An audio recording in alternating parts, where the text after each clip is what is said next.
அனைவருக்கும் வணக்கம். நான் உங்கள் 5ஆம் தலைமுறை ஜோதிடர் ராம்குமார் ராஜேந்திரன். நம்ம இன்னைக்கு பார்க்க போகிற தலைப்பு, மிதுன ராசி அன்பர்களுக்கு உங்களுடைய ராசிக்கு 9ஆம் இடமான பாக்கியஸ்தானம் மற்றும் 3ஆம் இடமான தைரியஸ்தானத்தில் நடக்கக்கூடிய ராகு கேதுவுடைய பெயர்ச்சிகள் அப்படின்னு.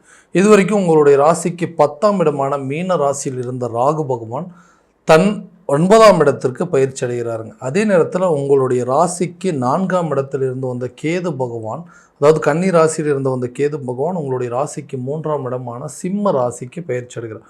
இந்த நிகழ்வு மே மாதம் 18ஆம் தேதி நடைபெறவிருக்குங்க.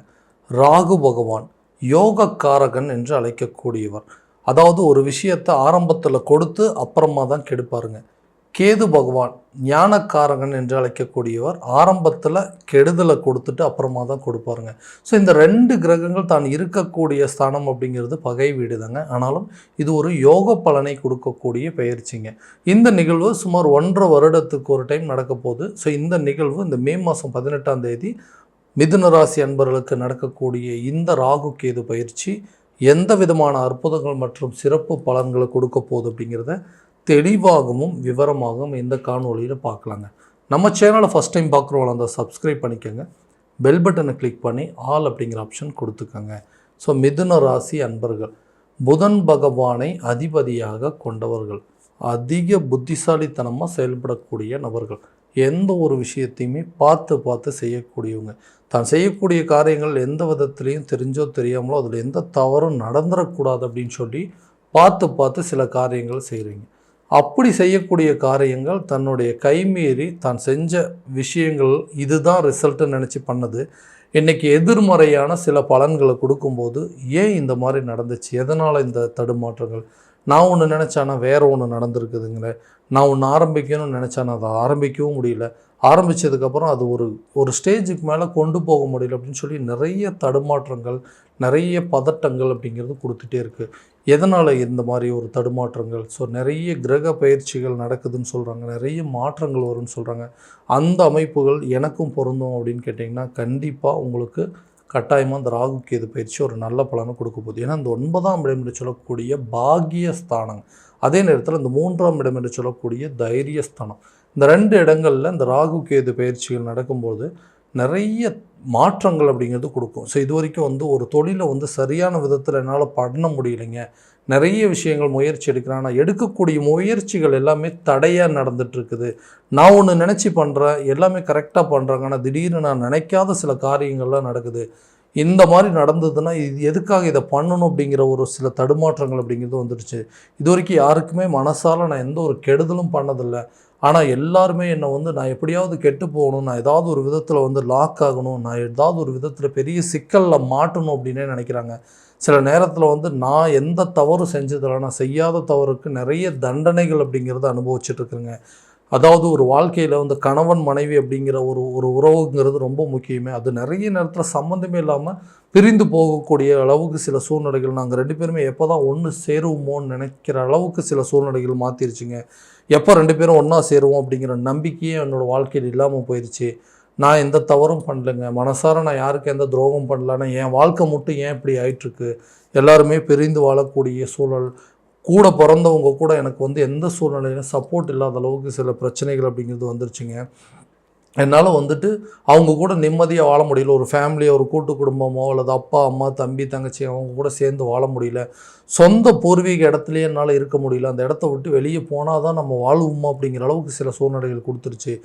தனக்குன்னு ஒரு சொந்த இடம் இருக்குங்க, அந்த இடத்துலையே என்னால் நிம்மதியாக வாங்க முடியல, கூட சுற்றி இருக்கிறவங்க எல்லாருமே ஒரு எதிரியாக பார்க்குறாங்க. நான் எப்படா ஏதாவது எனக்கு ஒரு பிரச்சனை நடக்குமோ, எப்போ தான் தொழில் முடங்குமோ, எப்போ தான் என் வாழ்க்கையில் பெரிய இழப்புகளை சந்திப்பணும்னு சொல்லிட்டு என்னுடைய வீழ்ச்சியை பார்த்து கொண்டாடுறதுக்கான சூழ்நிலைகளில் தயாராக இருக்காங்க. ஸோ எல்லாத்தையுமே கடந்து தான் இன்றைக்கி என்னோடய வாழ்க்கையில் நான் அடுத்தடுத்த லெவலுக்கு போயிட்டு இருந்தேங்க. எல்லா விஷயத்திலும் ஏதாவது ஒரு விதத்தில் இடையூறுகள் அப்படிங்கிறது நடந்துகிட்டே இருக்குது. ஒரு வேலைக்கு போகிறோம் அப்படின்னு சொன்னால் கூட அந்த வேலையை தொடர்ந்து என்னால் பண்ண முடியல. நிறைய பேர்த்துக்கு சரியான வேலை அப்படிங்கிறதே அமையாமல் இருக்குது. வேலை செய்கிற இடத்துல எனக்கு எந்த சப்போர்ட்டுமே இல்லைங்க. சில நேரத்தில் அந்த வேலையவே பறி கொடுத்துருவோமோ, இந்த வேலை நம்ம கையை விட்டு போயிருமோ அப்படிங்கிற அளவுக்கு நிலை. கூட ஒர்க் பண்ணுறவங்களா இருக்கட்டும், என்னுடைய உயர் அதிகாரிகளாகட்டும், ஏதாவது ஒரு பிரச்சனை சின்னதாக ஒன்று நடந்ததுன்னா என்னை அதுவே ஒரு காரணமாக வச்சு என்னை வேலையை விட்டு துரத்துற அளவுக்கெல்லாம் சில விஷயங்கள் வந்து யோசிச்சுட்டு இருக்கிறாங்க. இந்த மாதிரி நிலைகள்லாம் எதனால் இப்படி ஒரு மாற்றம்? குடும்பத்தில் இருக்கிறவங்களுடைய சப்போர்ட்டு, பெற்றவங்களுடைய சப்போர்ட் அப்படிங்கிறது எதுவுமே இல்லாமல் இருக்குது. நான் எதிர்பார்த்தபடி கொஞ்ச நாள் இந்த ஊரையே விட்டுட்டு வெளியூரில் இல்லை வெளிநாட்டிலையோ போய் கொஞ்ச நாளாக வேலை பார்த்துடலாம், அட்லீஸ்ட் அங்கே போயிட்டு அப்படின்னா கூட இந்த எல்லா பிரச்சனையும் தீர்ந்துருமேன்னு யோசிச்சுட்டு நிறைய முயற்சிகள் எடுத்துகிட்ருக்கேன். இந்த முயற்சிகள் எல்லாமே ஏதாவது ஒரு விதத்தில் எனக்கு பாதிப்புகளை மட்டுமே கொடுத்துட்ருக்குங்க. இந்த நிலை எப்போ தான் மாறும்?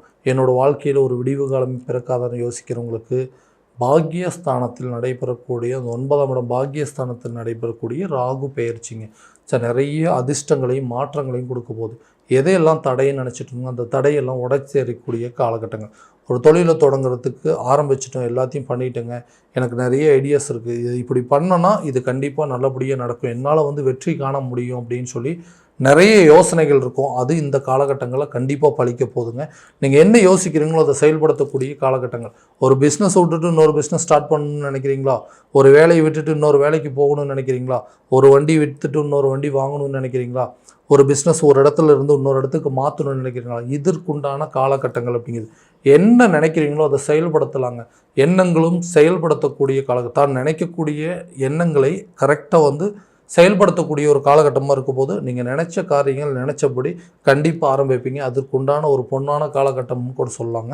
ஸோ இந்த நேரத்தில் புதிய தொழிலை தொடங்குவதற்கோ ஒரு தொழிலை வந்து ஒரு இடத்துல இருந்து இன்னொரு இடத்துக்கு மாற்றம் பண்ணுறதுக்கோ அல்லது ஒரு தொழிலையே விட்டுட்டு இன்னொரு தொழிலை தொடங்குவதற்கான சூழ்நிலைகள் அப்படிங்கிறது கண்டிப்பாக இருக்கும். வேலையில் இருக்கிறவங்க இன்னொரு வேலைக்கு டிரான்ஸ்ஃபர் ஆகிறதுக்கோ அல்லது ஒரு வேலையிலேருந்து இன்னொரு வேலைக்கு போகிறதோ அல்லது உள்நாட்டில் இருக்கக்கூடிய நபர்கள் வெளிநாடு சென்று வேலை செய்யக்கூடிய அளவுக்கு வாய்ப்புகள் தொழில் ரீதியாகவோ அல்லது ஒர்க்கு ரீதியாகவோ வந்து புதிய ப்ராஜெக்ட் கிடைக்கிறதுக்கான சான்சஸ் அப்படிங்கிறதெல்லாம் கண்டிப்பாக இருக்குது. நீங்கள் எந்த விஷயங்கள் எதிர்பார்த்துட்டு இருந்தீங்களோ அது இது கட்டாயமாக இந்த காலகட்டங்களில் நிச்சயமாக நடக்குங்க. வேலையே இல்லைன்னா கூட கண்டிப்பாக புதிய வேலை கிடைப்பதற்கான சூழல் அப்படிங்கிறது கட்டாயமாக இருக்கக்கூடிய காலகட்டங்கள். அதே நேரத்தில் இந்த கணவன் மனைவிக்கிடையே இருக்கக்கூடிய ஒற்றுமைகள் அப்படிங்கிறது ரொம்ப கம்மியாக இருக்குங்க. 2 பேருமே சேர்ந்தே வாழ முடியாத அளவுக்கு சில சூழ்நிலைகள். எது எடுத்தாலும் அது ஒரு குறையாகவே சொல்லிட்டு இருக்காங்க. இதனால் வந்து கணவன் மனைவிக்குள்ள நல்ல ஒற்றுமை இல்லை, ஒரு அந்யோன்யம் இல்லை, எதுக்காக பிரிஞ்சு வாழ்கிறோம்னு எங்களுக்கே தெரியலன்னு சொல்லக்கூடிய நபர்கள் கூட இந்த காலகட்டங்களில் ஒன்றா சேர்ந்து வாழக்கூடிய ஒரு அமைப்பு அப்படிங்கிறது. எந்தெந்த விஷயங்கள்லாம் உங்களுக்குள்ளே குறையாக இருந்தது? ஒரு குழந்தை இல்லைங்க, நம்ம 2 பேர்த்துக்கு குழந்தை இல்லாததுனால ஒருத்தருக்கு ஒருத்தர் மாற்றி சில குறைகளை வந்து மற்றவங்க சொன்னதுனால இதுவும் ஒரு காரணமாக இருக்குமோன்னு சொல்லி உங்களுக்குள்ள சில மனஸ்தாபங்கள் ஏற்பட்டு 2 பேருமே பிரிந்து வாழ்கிறது. தேவையில்லாத நபர்களுடைய தலையீடு, அடுத்தவங்களோட பேச்சு கேட்டுட்டு ஹஸ்பண்ட் ஒய்ஃபுக்குள்ள தேவையில்லாத சில சண்டை சச்சரவுகள் அப்படிங்கிறது வந்தது. இந்த மாதிரி விஷயங்கள் எதுக்காக தனக்கு வந்து சில குடும்ப வாழ்க்கையிலேயே சில வந்து நான் நினச்ச மாதிரி ஒரு வாழ்க்கை அமையலை, இதனால் வந்து உங்க கூட சேர்ந்து வாழ முடியும்னு சொல்லி கூட சில பேர் வந்து பிரிந்து வாழ்கிற மாதிரி சூழ்நிலை. இந்த நிலைகள்லாம் மாறுங்க. தனக்குள்ளே இருக்கக்கூடிய சில கட்டுப்பாடுகள் அப்படிங்கிறது விலகும். 2 பேர்த்துக்குள்ளே என்ன பிரச்சனை இருக்குது அப்படிங்கிறது சேர்ந்து பேசி அந்த பிரச்சனைக்கு உண்டான தீர்வுகளை எடுக்கக்கூடிய காலகட்டமாக இருக்க போகுது. என்ன பிரச்சனைன்னே தெரியலைங்க, கண்டிப்பாக 2 பேரும் உட்காந்து பேசினீங்கன்னா அந்த பிரச்சனைக்கு ஒரு சொல்யூஷன் அப்படிங்கிறது கிடைக்கும். இல்லை ஃபேமிலி ரிலேட்டடாக யாராவது ஒருத்தர் வச்சு மூவ் பண்ணும்போதோ அல்லது 3ஆம் நபர்களை வச்சு இந்த பிரச்சனைகளுக்கு உண்டான சில தீர்வுகள் அப்படிங்கிறது எடுக்கக்கூடிய காலகட்டமாக இருக்க போகுது. ஸோ பிரிந்து சென்றவர்கள் ஒன்றிணைந்து வாழக்கூடிய ஒரு காலகட்டமாக, விலகி சென்றவர்கள் கூட விரும்பி வந்து சேரக்கூடிய ஒரு காலகட்டமாக இருக்க போதுங்க. அதே நேரத்தில் லவ் பண்ணிகிட்டு இருக்கவங்க சம்மந்தமே இல்லாமல் திடீர்னு ஒரு சில சண்டைகள் அப்படிங்கிறது வந்துருச்சு, இதனால் வந்து 2 பேருமே பிரிஞ்சிட்டு இருக்கோம், என்ன காரணம்னே தெரியல, சின்ன சண்டை கூட இன்றைக்கி பெரிய லெவலில் கொண்டு வந்துட்டுருச்சு. ஸோ இதனால் நாங்கள் வந்து எங்கள் ரிலேஷன்ஷிப்பை வந்து கண்டினியூ பண்ண முடியாமல் இருக்குன்னு சொல்கிறவங்க கூட கண்டிப்பாக ஒன்றா சேர்ந்து வாழக்கூடியது. உங்களுடைய காதலை வந்து திருமண லெவலுக்கு கொண்டு போகிறதுக்கான வாய்ப்புகள் அப்படிங்கிறது இருக்குது. ஸோ ரொம்ப நாளாக வந்து திருமண தடைகள் அப்படிங்கிறது கூட விலகும். ஏன்னா இந்த குரு பகவான் உங்களுடைய ஜென்மஸ்தானத்திலேருந்து அவர் பார்க்கக்கூடிய இடம் 7ஆம் இடங்க. ஸோ கலசரஸ்தானத்தை பார்க்கறதுனால நீண்ட நாட்களாக இருந்த அந்த திருமண தடைகள் அப்படிங்கிறது நிச்சயமாக விலக போகுது. ரொம்ப வருஷமாக வந்து கல்யாணமே ஆகலை, இனிமேல் கல்யாணமே வேண்டாம்னு நினைக்கிறவங்க கூட கல்யாணம் பண்ணுறதுக்கான வாய்ப்புகள், குடும்பத்தில் சில சுப நிகழ்வுகள் அப்படிங்கிறது நடக்குங்க. அதே சமயத்தில் ஒரு மன வாழ்க்கை அப்படிங்கிறது எனக்கு வந்து திருப்தி இல்லாமல் இருக்குது, இதை வந்து நான் பிரிஞ்சு வெளியே வந்துட்டேன், ஸோ அடுத்ததாக எனக்கு அமையக்கூடிய வாழ்க்கை நல்லபடியாக இருக்கும் அப்படின்னு எதிர்பார்த்தீங்கன்னா கூட கண்டிப்பாக உங்களுக்கு இனிமேல் வரக்கூடிய காலகட்டங்களில் உங்களுக்கு அமையக்கூடிய வாழ்க்கையும் ஒரு நல்ல நிலை இருக்கும். இந்த 7ஆம் இடத்துல குரு பார்வை இருக்கனால கணவன் மனைவி காதலன் காதலிக்கிடையே இருக்கக்கூடிய பிரச்சனைகள் அப்படிங்கிறதெல்லாம் சுமூகமாக முடியுங்க. ரொம்ப நாளாக பிரிஞ்சிருந்தீங்க கூட ஒன்று சேருவீங்க. கூடிய சீக்கிரத்தில் இது நடக்க போகுதுங்க. அடுத்ததாக இந்த குழந்தை பாக்கியம் அப்படிங்கிறது இந்த 5ஆம் பார்வை குரு பார்வை படுறதுனால ரொம்ப நாளாக குழந்தை பாக்கியம் இல்லாதவங்களுக்கு கூட குழந்தை பாக்கியம் ஏற்படுங்க. இது வரைக்கும் எடுத்த ட்ரீட்மெண்ட் எல்லாம் வீணாக போச்சு அப்படின்னு யோசிச்சுட்டு இருக்கிறவங்களுக்கு கண்டிப்பாக அது மூலமாக ஒரு நல்ல பலன்களை கொடுக்கக்கூடிய காலம். புதிய வண்டி வாகனங்கள், வீடு கட்டக்கூடிய யோகம், சொந்த வீட்டுக்கு பயிற்சி அடைகிறதுக்கான வாய்ப்புகள் அப்படிங்கிறதெல்லாம் கண்டிப்பாக நடக்க போகுது. ஸோ புதுசாக ஒரு வீடு கட்டுறதுக்கான முயற்சி, ஒரு இடம் வாங்கிறதுக்கான முயற்சி, வண்டி வாகனங்கள் வாங்குவதற்கான சில யோகங்கள், இது எல்லாமே கட்டாயமாக நடக்க போகுது. இது வரைக்கும் இருந்து வந்த முயற்சிகளுக்கு உண்டான தடைகள் அப்படிங்கிறது கண்டிப்பாக விலக போகுது. தந்தை வழி சொத்துக்கள் உங்கள் கைக்கு வந்து சேருங்க. பூர்வீக சொத்துக்களில் இருக்கக்கூடிய வில்லங்கங்கள் அப்படிங்கிறது தீரும்.